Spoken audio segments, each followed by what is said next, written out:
Hello बच्चों। यहाँ दिया है bullet of mass 0.01 kg traveling with a speed 500 meter per second strikes a block of mass 2 kg which is suspended by a string of length 5 meter. The center of gravity of the block is found to be raised a vertical distance of 0.2 meter. ठीक है। What is the speed of bullet after emerges from the block? तो clear. चलो सबसे पहले हम इसका एक छोटा सा रफ डायग्राम बना लें। ये सस्पेंशन पॉइंट है कोई, यहां कहीं पे ये ब्लॉक हैंग कर रहा है जिसका मास दिया गया है 2 kg और ये इनिशियली बुलेट है जिसका मास दिया गया था 0.01 kg और ये मूव कर रही थी 500 मीटर पर सेकेंड से। क्लियर है ये? अच्छा, कोलिजन के पहले की कहानी ये थी, कोलिजन के बाद जस्ट बाद अगर हम कहानी की बात करें तो जस्ट बाद हमको कुछ ऐसा दिख रहा है।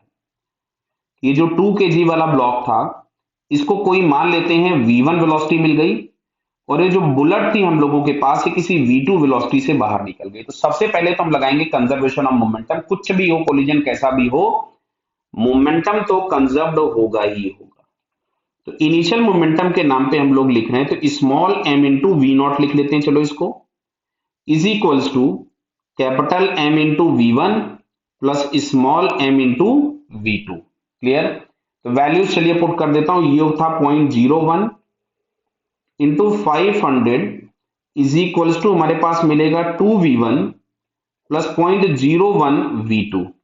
तो इससे तो दो जीरो कैंसिल हो गए, फाइनली मिलता है 5 is equals to 2v1 plus 0.01 v2। ये मिल गया फर्स्ट इक्वेशन। अब इसमें क्वेश्चन भी ये दिया हुआ था कि जो सेंटर ऑफ ग्रेविटी है किसका, ब्लॉक का, वो 0.2 मीटर ऊपर चला जाता है। मतलब अब अगर हम इसकी बात करें तो फाइनली हम लोगों को ये ब्लॉक कुछ इस तरीके से दिखता है। यहां से कुछ भी ये एंगल बना लेगा